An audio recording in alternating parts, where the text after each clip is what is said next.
welcome everybody. Welcome in your time zone, whether it's the morning, afternoon, or evening, or in the middle of the night for some. On behalf of the South Africa chapter of the Global Implementation Society, this is our presentation today. And of course, we get the best of the best speakers. So let me give you a little bit of background about the topic and why our speaker specifically is extremely qualified to take us through this. I'd like to start with talking about our speaker. Dr. Taroub Harb Faramand has more than 35 years of experience in the health and international development sectors. She started her career as a physician, providing health services to Palestinians in refugee camps in the West Bank.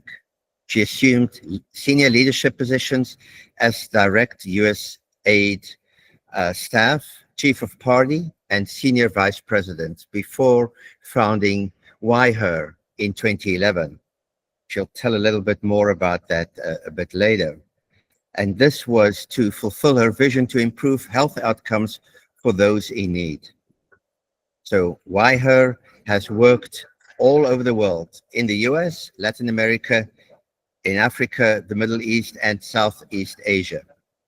So recognized for her innovation, the ability to build lasting partnerships and manage multi-million-dollar budgets and develop the professional growth of young professionals, Dr. Faramand's achievements and tireless commitment to service have earned her the Meritorious Award for Exceptional Achievements, presented by the U.S. Ambassador iDARE in 2002, the Distinguished Alumni Achievement Award from Emory University in 2008, and the 2022 USAID Alumni Association of the Year for International Service, and the U.S. Women's Chamber of Commerce Stellar Contractor Award in 2024.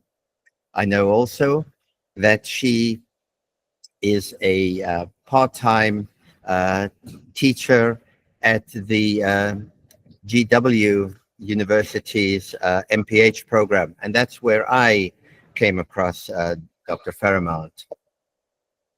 Now, today's presentation is about the iDARE methodology, which basically, and I use the word basically, but we'll get into the details today about transforming community insights into programmatic actions across 3 South Sudan counties.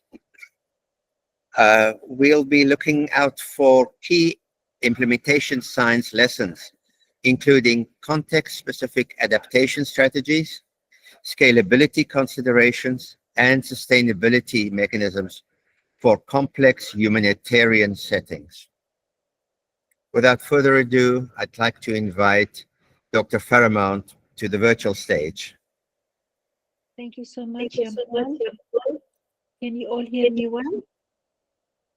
Yes, okay. Thank you so much, and good evening, good day, everybody. Greetings from Palestine.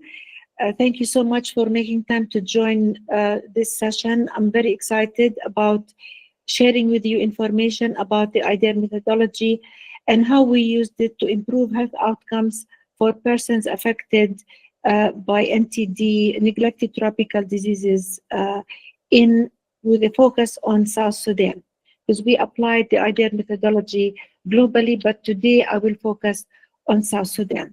A little bit about iDARE. Next slide, please. Shall be the other one? Yes.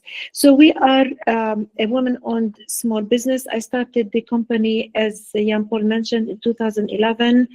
This is almost 15 years in January, and we have worked in 59 countries. We implemented many programs. The last January, before USAID shut down, we were leading 35 country programs in a variety of in different countries globally.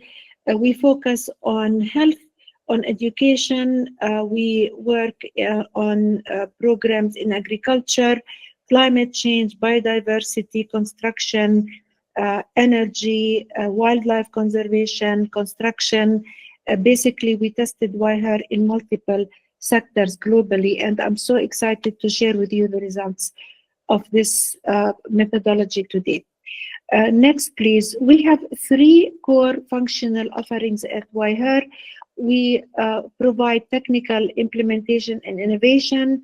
We offer strategic assistance, and we offer training services.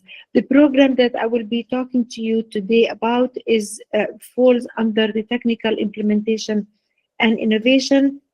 We also offer leadership and strategic coaching support. Next, please.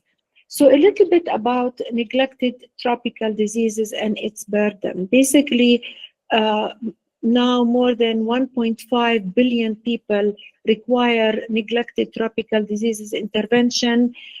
We are seeing more and more, the problems are increasing, especially now with the shutdown of USAID. Many programs that were funded by USAID stopped, and therefore the burden of disease is on the increase. 50 countries so far have eliminated at least one neglected tropical disease, and we are very hopeful that other donors will continue to sponsor neglected tropical diseases because the burden is really enormous. Even though the DALYs, which are basically disability adjusted life years, reduced from 25 million to 14.1 million in 2021, the burden is still high, and we are hoping that we can continue to work to decrease the burden.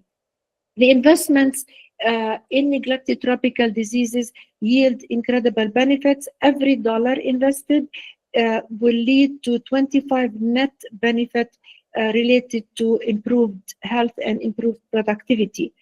In South Sudan, the data is limited, but in general, neglected tropical diseases are causing lifelong disability, disfigurement, and reduced economic productivity.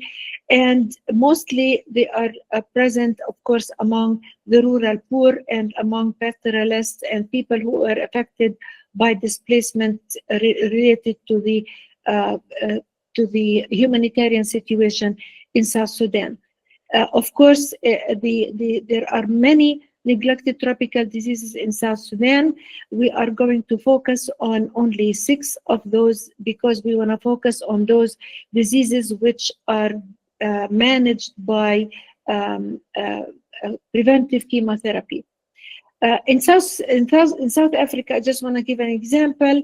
The neglected tropical disease burden is moderate because the government took incredible steps to address neglected tropical diseases. Right now, we still are seeing some diseases that are geographically limited, like schistosomiasis, soil-transmitted helminths, and rabies, with strong surveillance systems keeping most other neglected tropical diseases under control. I want to mention the importance of addressing neglected tropical diseases at a population scale, and why is it that we are using iDARE to address it. In general, when we manage neglected tropical diseases, we have to provide mass drug administration to the whole community at the same time. And if uptake of medication is affected by different groups of the population, then the overall percentage of uptake of medication is affected, and the elimination of disease therefore is affected. So in countries where we started getting involved is we were asked to come and support the implementing partner to reach populations who are historically or who are known to be not reached, either hard to reach, or they basically refuse taking the medication. Next slide, please. So a little bit about iDARE. So the iDARE methodology is a methodology that I came up with in 2012. And the reason basically I came up with it is because I faced a heavy pushback from the the participants or the groups that we work with, our partners, when we wanted to address gender equity and social inclusion in system strengthening programs and quality improvement programs. Therefore, I started thinking about how can I encourage people to basically think about gender and other factors affecting health outcomes at a local level, but also that have a larger effect. So I came up with this iDARE methodology. iDARE is based on the science of improvement, behavior change theory, and design thinking. And it is a 5-step approach. Basically, we work on improving the process. So anybody who is trained on iDARE can take this process and apply it in health and apply it in other sectors as well. The first step in iDARE is to identify the gaps. And before we start implementing iDARE, and before we start the first step in identifying the gaps and the barriers affecting health outcomes, we first start working with local influencers. So we identify teams that we will train on this methodology, and then they themselves will take it and run with it. We do not have army of presenters that will be working in every country. All what we do is we train a group of influencers in different localities. We start with the national level. Of course, we train the national level at the Ministry of Health so they can proceed with monitoring the outcomes. But then at the community level, we train local influencers, and they themselves will take the lead on the implementation and on the management of the implication of the iDARE methodology. So we train them, we sensitize them on gender, on social inclusion, on quality improvement, and then how they can use data to identify gaps. This is a very important step because they start owning the data, owning the information, and they start understanding what is behind the figures. The second step is designing contextually appropriate solutions for this specific locality. This is another important step. From my experience, I realized that when we design programs and we want to apply it at the national level, in many localities, those solutions do not work.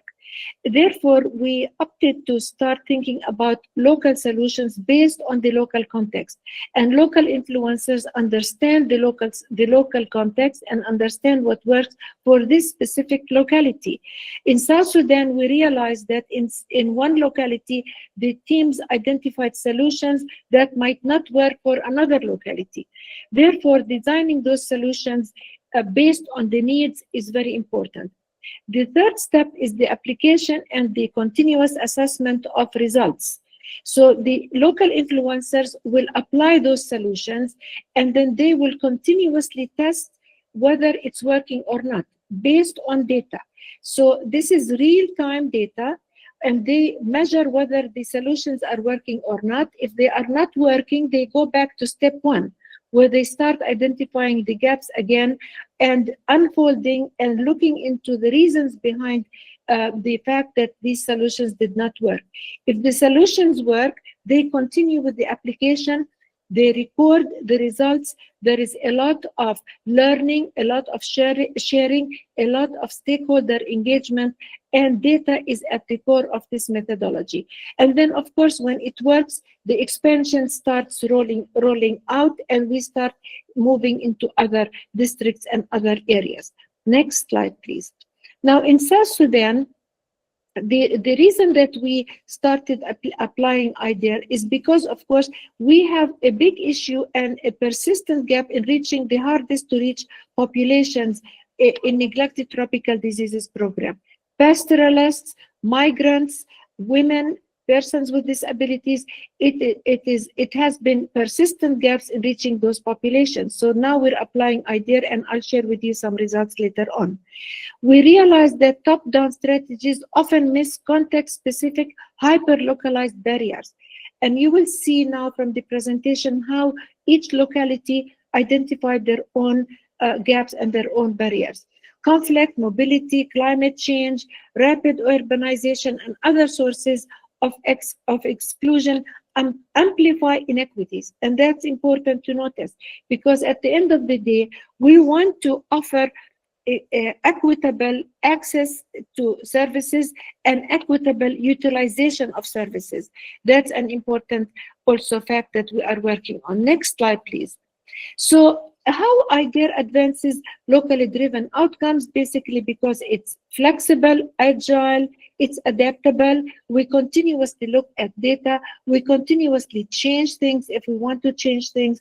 There is a very heavy component to build capacity. There is, I would say, institutionalization from the beginning, because as I mentioned, we don't have an army of implementers. We have only one person that trains influencers and trains the local professionals in the country, and then we leave. The local implementers will implement. Our role will be to coach and to support learning and to support the exchange of ideas. Next slide, please. So some results at the global level, and then I will dive into South Sudan. So we trained many community influencers. We were able to achieve 99% of uptake of medication with mass drug administration in areas where previously this treatment was not taken at all. We improved hygiene behaviors. We integrated gender equity and social inclusion in training curricula, in guidelines, in strategic planning, in policies at the country level, and we digitalized the iDARE tool. So now we use a digital tool to implement our activities. Next slide, please. Next slide, yes, thank you. So in South Sudan, the challenges here in South Sudan, let me talk about a little bit about the context. So we focus on 3 out of the 6 diseases in South Sudan because that's what basically the budget allowed us to focus on: lymphatic filariasis, onchocerciasis, river blindness, and trachoma. And of course, these 3 diseases are debilitating and they cause blindness. Right, 9.6 people in South Sudan require interventions. The health infrastructure is limited, highly mobile population, as I mentioned, and of course, it's a fragile post-conflict state. Most of the gaps that we identified in collaboration with local implementing partners is the fear of side effects, mobility barriers again, information gaps vary by sex, men and women, the distance from health and to health facilities, timing of conflicts with livelihoods, and cultural norms limiting access. Next slide, please. So here are the four counties. When I sent you, Jan-Paul, the summary of the presentation, we were working on 3. Now we started working in a 4th county, and I wanted to share with you what we did in the 4 counties. So we started by identifying the gaps, and we conduct root cause analysis. We involve local community members in the root cause analysis, and we train the influencers on how to do it themselves, so they can then follow up with the participants that they will be working with, so they can then also better understand the results of what they are doing. Continue, please. Next slide, Shelby. So we started with the first phase. We completed it last year. We started designing and the application of locally contextual solutions, which I will share with you shortly. Next slide, please.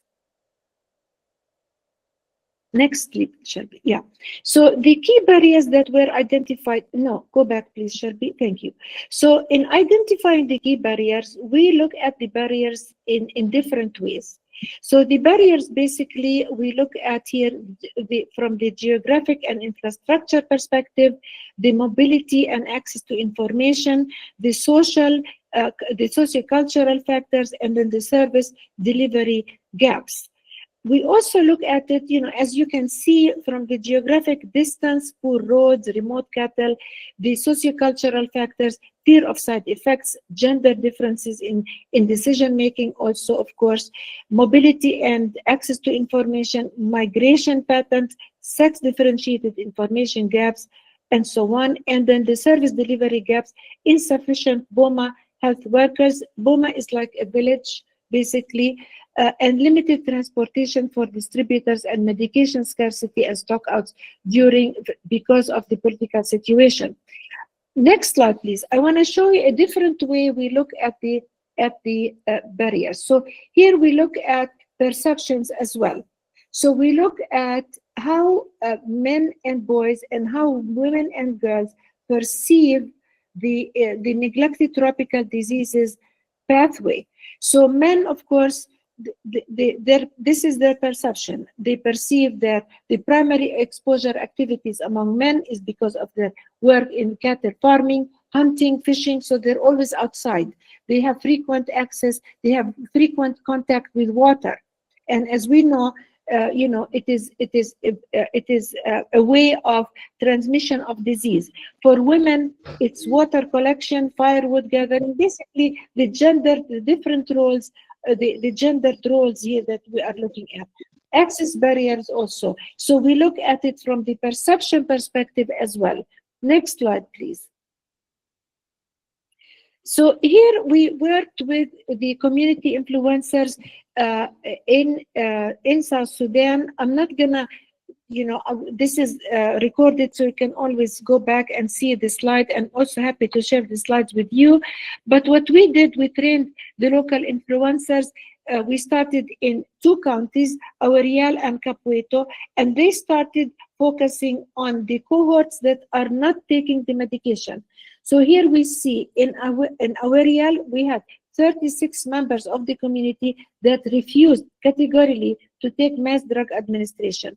In Capueta, it is 72 cohort members. Now, you might think that it is a small number of the population, but when we look at the village itself, and when we started testing, they have an effect on the percentage of people who are taking the medication at the village level. And therefore, we started working with these cohorts. Next slide, please. So the influencers started working on community-driven solutions. The community-driven solutions, we categorize them based on different categories. The community influencers networks, the mobile outreach teams, what needs to be done, the culturally responsive programming, and enhanced BOMA health worker capacity. So these solutions basically, the local influencers and the local community members came up with. At the community influencer network, they trained respective community members as MDA, mass drug administration advocates. There was an imbalance in the between men and women regarding the teams, who basically the distributors, the drug distributors. Unfortunately, it is not possible to always have a balanced team, because we need these people that participate, and we are so grateful for them for their participation. They are volunteers from the community. So we're always trying to find ways to have this balance, but it doesn't work all the time. And in fact, we noticed in other communities that there is more trust among 2 female distributors than men. In other communities, they reported that they have more trust for male drug distributors. We did peer-to-peer behavior change communication, cohort-based approach for sustained engagement, and so on.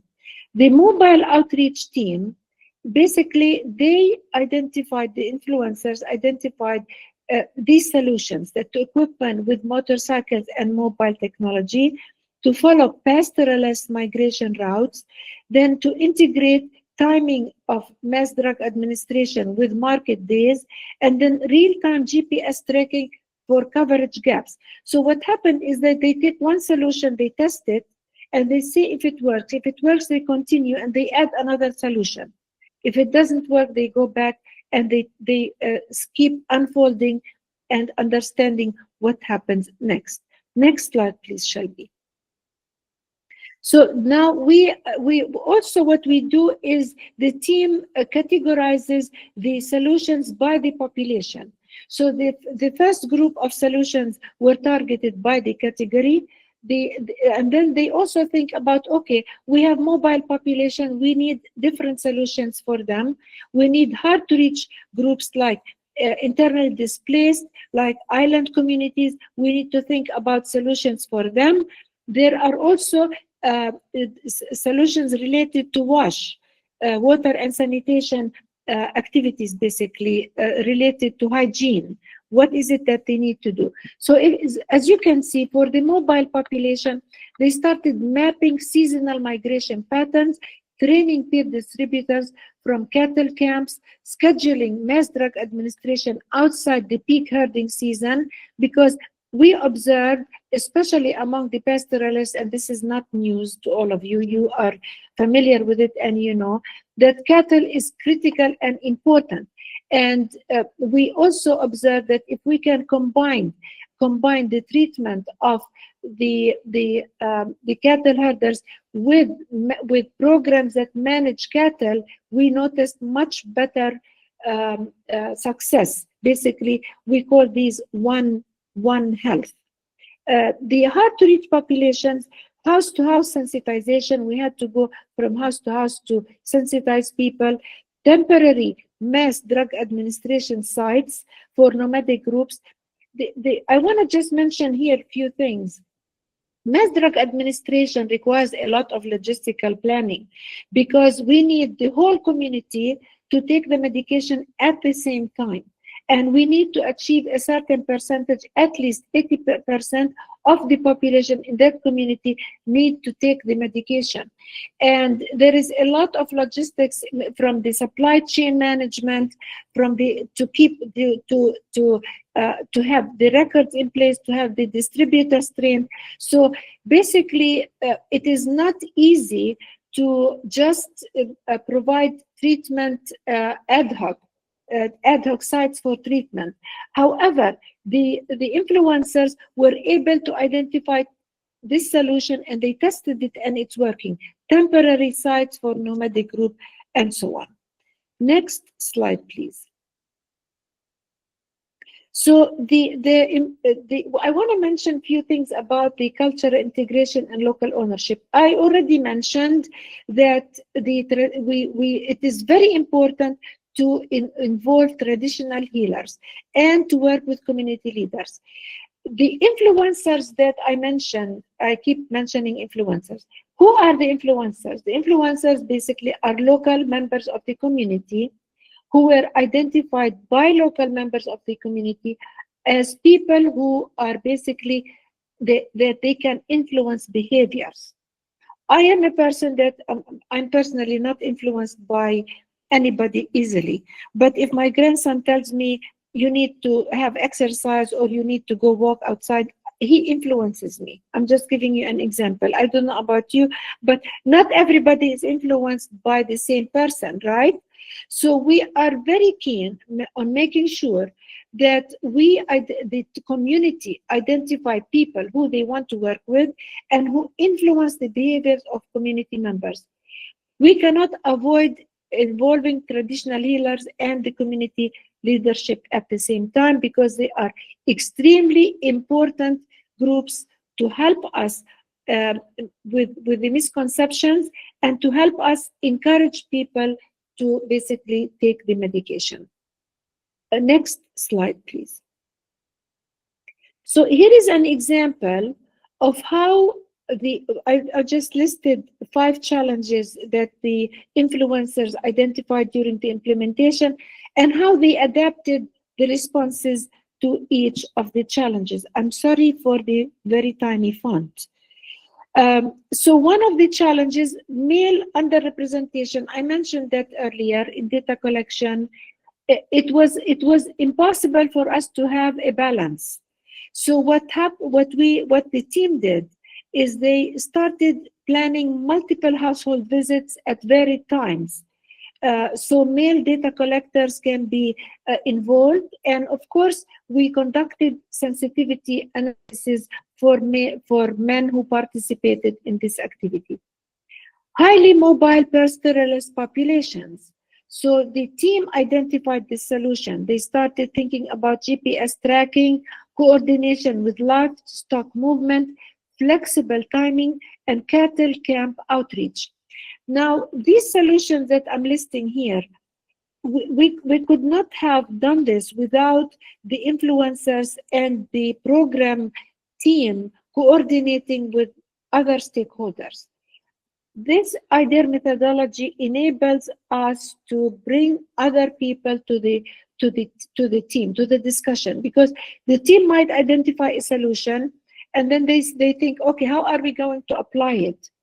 And they will not be able to apply it without, for example, the participation of groups from a water and sanitation program, or from a group that is implementing a GPS tracking program. Therefore, iDARE organically brings people together, brings stakeholders to discuss different solutions together. There's a lot of coordination because, not, as we all know, and this is something I've been working on all my professional career, is coordination and engaging other stakeholders and linking different sectors together to improve outcomes. It is impossible to improve outcomes without linking sectors, without having this type of coordination on the ground. It's not only like talk, you know, we say, okay, let's coordinate. No, this is real coordination. Limited health infrastructure, integration with existing systems, transport support, for example, for the BOMA health worker, community-based distribution. These solutions, basically, these adaptive responses were developed by the local influencers. Fear and misconception from mass drug administration. Peer educators. We started training, you know, youth, not us. When I say we, I mean our influencers. Culturally resonant messages addressing specific concerns through the influencers, and so on. Resource constraints in fragile state. This is the chronic problem that we always face, right? So we started leveraging local capacities, phased rollout. So if we don't have enough resources, we phase the rollout. We partner with other coordinators. Digital efficiency gains. We really benefited a lot from digitalizing the tool. Next slide, please. So this is, of course, we started the implementation recently. One of the measures that we measure, the first measure we do record is the intention to take mass drug administration. And while I understand that intention does not always lead to a behavior change, however, we observed in other countries, like we implemented this program in Uganda, we implemented it in Ethiopia, for example, very successfully, in Nigeria, in Kenya. We implemented it, and the first measure we record is the intention. And then we, of course, start monitoring the results, and we move from intention to behavior change. So in the case of South Sudan, we recorded 88.8, the intention to take mass drug administration. We are now waiting for the mass drug administration to take place so we can measure whether they took it or not. However, the 12% or the 11.2% that do not intend to take the MDA, we did not leave them alone. So we continue to work with them throughout the time until the MDA starts. And I wanted to mention to you here that we work on these groups in a timely manner, because we know, for example, that a mass drug administration is scheduled, let's say, for January of 2026 or in December of 2025. We start working with the groups 6 months before the mass drug administration, so we can basically we are able to encourage behavior change, or we are able to achieve behavior change by the time the mass drug administration takes place. So we of course, right now we're monitoring regularly, following up with the cohort, we're documenting reasons for resistance. And by the way, the documentation, documenting the reasons for resistance or what is not working is as important as documenting what works. Because we share learning, we bring groups together through, of course, online, and we bring them together to share their experiences, what worked and what did not work. Next slide, please. So I wanted to share this with you because this is what we want to accomplish. This is from Uganda.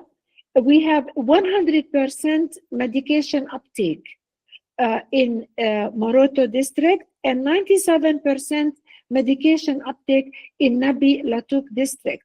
This is from 0%. So these are groups who never took medication and resisted taking medication. And now we have 100% in Moroto and 97% in Nabi Latuk. This is what we want to accomplish in South Sudan. Hopefully, we can't wait for the mass drug administration to take place so we can see the incredible results that we hope we will see. Next slide, please. What are the lessons learned? So, learning by doing, of course, is really important. Learning by doing. What is working? We learned that community ownership through local influencer networks works well. Culturally appropriate messaging, of course, as you all know. Peer-to-peer education works really well, better than top-down approaches. Coaching support. Coaching support here, we form WhatsApp groups. We are so grateful for the technology because it's helping us a lot. And we basically are available, the influencers are available to the population they are working with, to their cohort. So one influencer has a group of community members they are working with. We have WhatsApp group and we provide coaching. We are there to answer their questions. The teams are there to encourage them and so on. The real-time adaptation is also critical. So we do not wait 6 months down the road or 3 or 1 year down the road to see whether things are working or not. This is real-time implementation and real-time management of data, checking it's working, it's not working. If it's not working, adaptation happens immediately.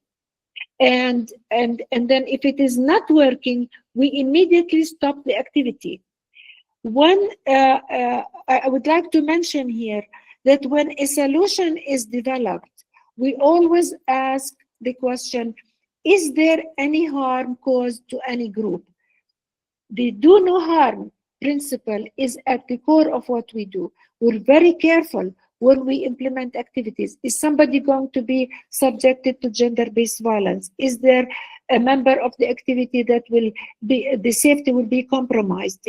I mean, we really ask those questions, and the teams are highly educated and trained to always scrutinize the solutions that they develop. The current challenges we still face is reaching highly mobile populations and the resource constraints, of course, for transportation and logistics, and balancing traditional beliefs with medical evidence. What are the adaptations that are made? We added cattle camp peer distributors to the group that is basically distributing mass drug administration. This is the community recommended this solution.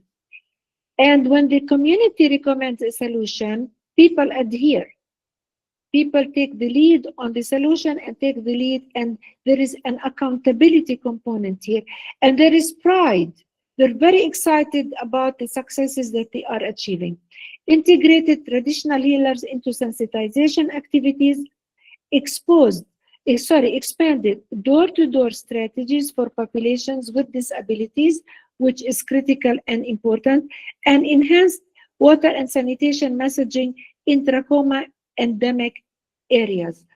By the way, just want to mention, in Moroto, in Uganda, the example that I mentioned before, we achieved 100% because we really, when the influencers worked on community-related activities, they started engaging men in supporting the face washing of their children. You know, this was not a practice that was acceptable by the community members. And then when men were sensitized, they helped us a lot with the face washing. and help the community to basically adhere to the Mass Drug Administration medicine uptake. Next slide, please. So the implementation science lessons. Intersectionality matters. Please think about the combination or the compounded barriers. We have mobile pastoralists, we have people with disabilities, we have gender issues, we have gender intersects with geography, with mobility, with livelihood. We cannot always think about a one-size-fits-all mass administration strategies. It did not work. And for the past 7 years, we have been implementing different solutions in mass drug administration programs, and specifically focused on what this marginalized group needs. Specific marginalized groups and what are their needs. Hidden structural inequities. Always think about that. Perception of equity masks documented barriers. We might think, okay, the perception is that we have equity, but the reality is we do not have equitable access to medication. The integration of gender equity, social inclusion in the assessments as we start identifying barriers is essential, and not start thinking about it later on. We should start thinking about it from the get-go. Community engagement reveals what surveys alone cannot. Context-specific solutions also are critical. I've been, I repeated myself 5 million times, but I keep saying that without developing context-specific solutions, we will never succeed. And mobile outreach is essential for pastoralist populations. The timing was important to increase participation, and local influencers are much more effective than external mobilizers. I've worked on projects where we had mobilizers, community mobilizers come from a different community. This doesn't work. It works, but it doesn't work as good as engaging local influencers. Next slide, please. So here we only have two more slides, and I will finish so I can listen to your questions and learn from you as well. Here are the policy and programmatic recommendations, thinking again about gender equity, social inclusion in neglected tropical diseases. Guidelines, we really succeeded in doing this in different countries. We continue to advocate to have it in other countries as well. I want to say strengthening cross-sectoral collaboration is critical. It's not only words, it works when it happens on the ground. Mandating gender-responsive service delivery. I have been advocating to integrate gender and social inclusion in different programs. Thank you, Ahmed. In service delivery programs is critical. The reason is we really need to think about the needs of different groups. We cannot keep saying, everybody have the same needs. We can't. We need to tailor our responses to the different groups that need them. And then the last policy and programmatic recommendation, I would say scaling community influencers network. Formalized influencers roles within health systems structure, they really work really well, provide ongoing support and recognition mechanism. Next slide, please. Next, yes. So this is the last slide, I think. So the key takeaways here is iDARE provides a proven framework for addressing health inequities through community-driven, data-informed actions. These are the 5 takeaways from South Sudan. It really proved yet again that the methodology works in and is effective in complex humanitarian setting. The digital tools that we developed over time helps us identify and respond to barriers in a timely manner, transforming traditional root cause analysis, timeliness, because the minute, when we use the digital tools, the barriers are immediately identified and immediately addressed. Gender differentiated exposure pathways require targeted, culturally responsive interventions, and community influencers network create sustainable, locally owned behavior change mechanisms. And finally, early results show promise, increased participation, intent, and community ownership of solutions. And I think that's the last slide, right, Shelby? Yes, thank you so much. Um, and I really hope that you enjoyed this session, and I look forward to your questions. Thank you very much, Dr. Faramand. I think the statistics that you showed, the 100% and 97%, they speak for themselves in terms of success. But let's see if people have questions. I have a question if there's nobody who now want to raise their hand for a question. Okay, let me ask then the first question. And that is about, as you mentioned, local influencers is the term that you used, are crucial. So the question is, how do you identify those people if you initially are from the outside? Yes, well, yes. So basically, we are not the ones who identify the local influencers. We come into a country, we start working with at the national level by sensitizing and training people who are leading this program. For example, neglected tropical disease. Then we train people at the district level, and they themselves move into the communities and start training community members and people who are addressing the neglected tropical diseases. And then the identification of influencers happens organically.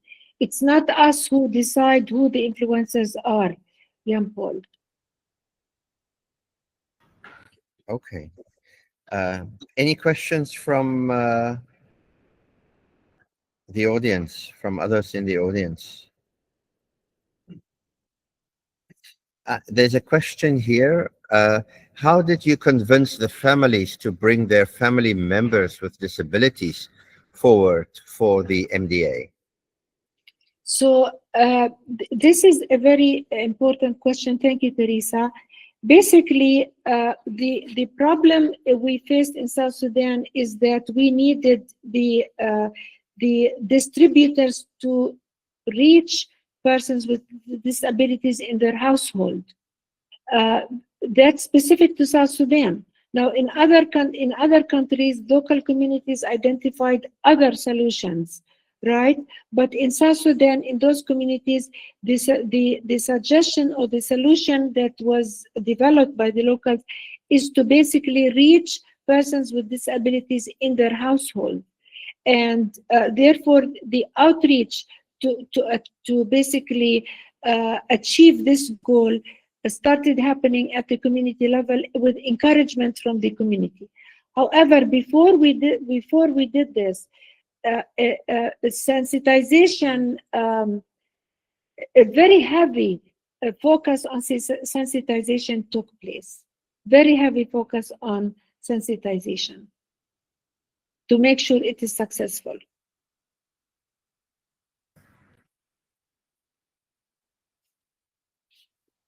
Another question.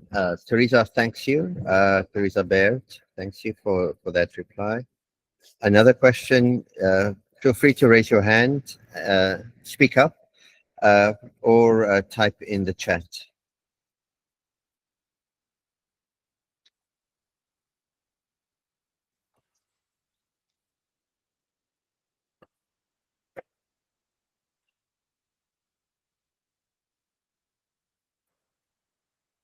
I don't see any other questions. It sounds like the presentation was well received. Thank you. And I want to thank you for taking us through a very successful methodology and that you are sharing it with us so that we can learn from it, and that we can also apply it. And for me, one of the biggest takeaways was that start with the goal of reaching everybody, reaching 100%. And in Yes. that way, I think that's a good way of not working bottom up, but really trying to uh, identify and look for groups that are otherwise missed, that otherwise we might be happy with 80%, but then we leave out a significant, a specific group because of structural issues. So that's my strong takeaway from your presentation. Thank you very Paul. much. Thank you, Paul. I want to add to what you just said, that if any of you see a plateau in improvement, like if you're monitoring improvement and you see a plateau, always look for those groups who have not been reached. Always look for gender equity and social inclusion issues that are affecting those health outcomes, and you will find them. And then you can find a solution, and then improvement will continue. Thank you very much. I think our aim in the Global Implementation Society is that all solutions must reach everybody, or context-specific solutions. So this is another strong tool in our toolbox. So thank you very much for this You're welcome. presentation And today. anybody, thank you, Jan Paul. I'm sorry I interrupted. If anybody is interested in using iDARE, just let me know. It's for everybody to use. Thank you. And I want to thank Matt, who helped with everything that went on in the background. Thank you so much, Dr. Faramand and Jan Paul and the entire GIS South Africa chapter for helping put this together. I look forward to more events. Thank you all. Thank you. Thank you so much. Take care.